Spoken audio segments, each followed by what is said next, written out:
I've just come back from Los Angeles.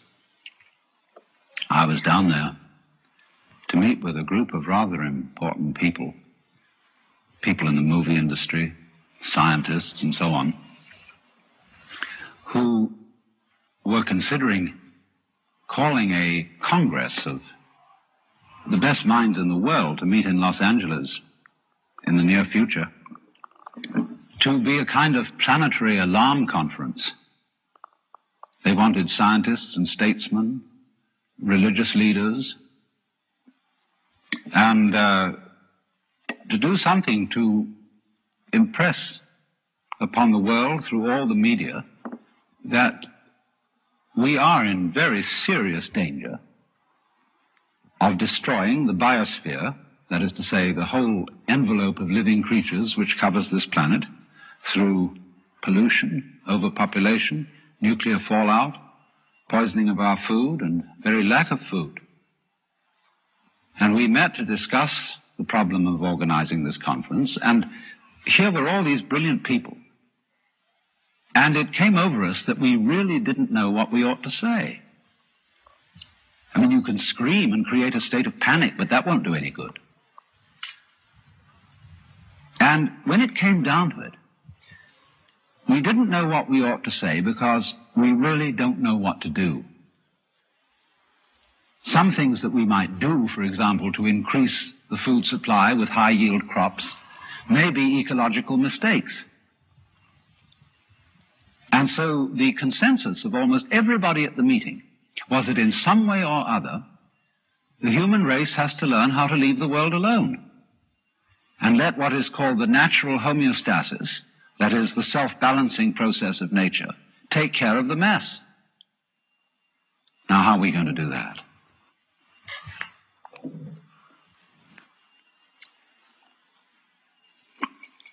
This is Japanese ceremonial tea.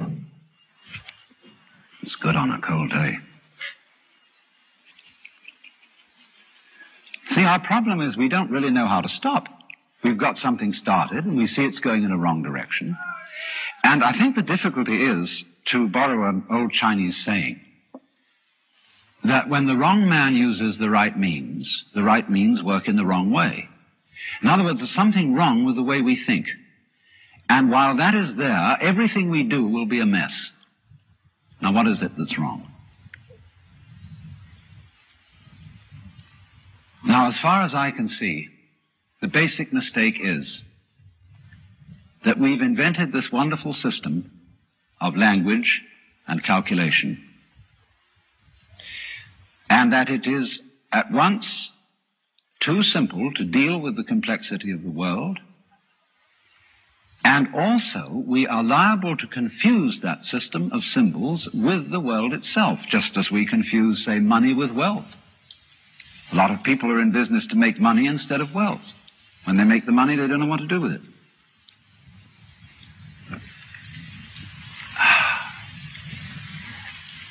And so in the same way, we confuse happiness with status, and we confuse ourselves as living organisms which are one with this whole universe with something we call our personality. Now, what is our personality? Our personality is what we call our image of ourselves, and also our thought about ourselves, our idea of ourselves. This is the person. In other words, what people meet and understand, and what I understand as Alan Wattse, is a big act which is not really me. Because in the image of Alan Wattse, there are not all my unconscious processes, both psychological and physical. The construction of my brain is not contained in the concept Alan Wattse, and the concept Alan Wattse does not contain the inseparable relationships which I have with all the rest of the universe. And therefore that concept is a fraud. And when it's mistaken for the real me, there's a confusion. Because if somebody says to me, Alan Wattse, do something about it, the concept Alan Wattse can't do anything. In other words, because it's only a concept, you can't make it lift a weight just as 3 is a concept. 3, the number. You can't make just plain 3 do anything. So also you can't wrap up parcels with the equator. It's a useful imaginary line, but it can't do anything. But we all feel that this concept of ourselves, which we call our personality or our ego, can do something. Because we think it really exists, and I'll tell you why we think it exists. What happens when you, if I were to say to you, now look hard at the television screen, really look at it. What do you do as distinct from just watching it in the ordinary way when you say, now I really got to see that? What do? Notice that you tighten muscles all around here, that you frown a little. You clench your teeth perhaps. Now what has that got to do with seeing anything clearly?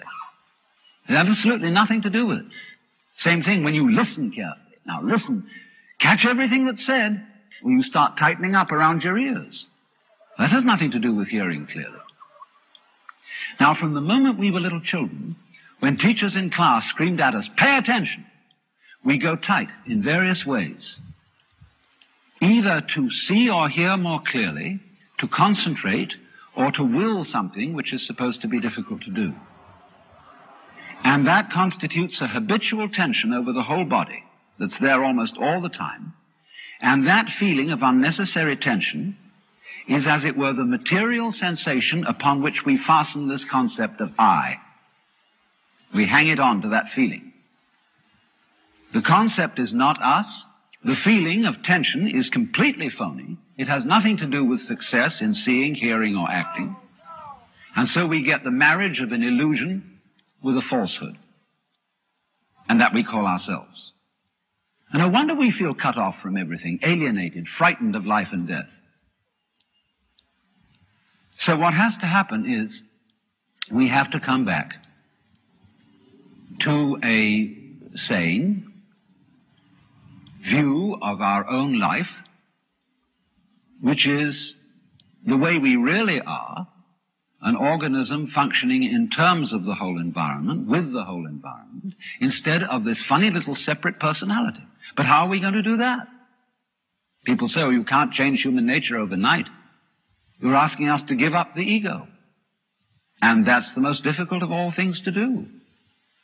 Actually, it isn't. Because the ego doesn't exist. But of course, if you try to give up your ego with your ego, then it'll take you to the end of time. Because this is the point. You can't transform yourself. You can't make yourself sane. You can't make yourself loving. You can't make yourself unselfish. And yet it's absolutely necessary that we be that way. It's absolutely necessary. If we are going to hand over the direction of nature to nature, which is what it comes to, it's absolutely necessary that we let go of ourselves, and it can't be done. Not by anything that we call doing it, acting, willing, or even just accepting things. You can't do it. Why? Because you don't really exist as that kind of a separate ego or personality. It's just an idea based on a phony feeling. So when it comes down to it, it's shocking news for us, for the human race, for our pride. You're only making a mess by trying to put things straight. You're trying to straighten out a wiggly world, and no wonder you're in trouble. So you can't do anything. So you can't transform yourself. And what can you do? What happens then if you actually realize you've come to a dead end? And the human race has come to a dead end, in my opinion. What then? Commit suicide? Or is there something else? What happens when you just wait? There's nothing you can do. You watch. And all you see is what goes on that is happening of itself. You're breathing. The wind is blowing. The trees are waving. Your blood is circulating. Your nerves are tingling. It's all going on of itself. But you know, that's you. That's the real you. The you that goes on of itself. It's not the symbol. It's not the person. It's you that's happening, as when you breathe. Yes, you can get the feeling that I am breathing by shoving your breath, but your breath goes on day in and day out without your doing anything about it or even thinking of it. The same way your brain is functioning without your forcing it. So when you come to a dead end, and we are individually and socially now in 1971 at a dead end, this is the moment of which it is said man's extremity is God's opportunity. Because we have to stop.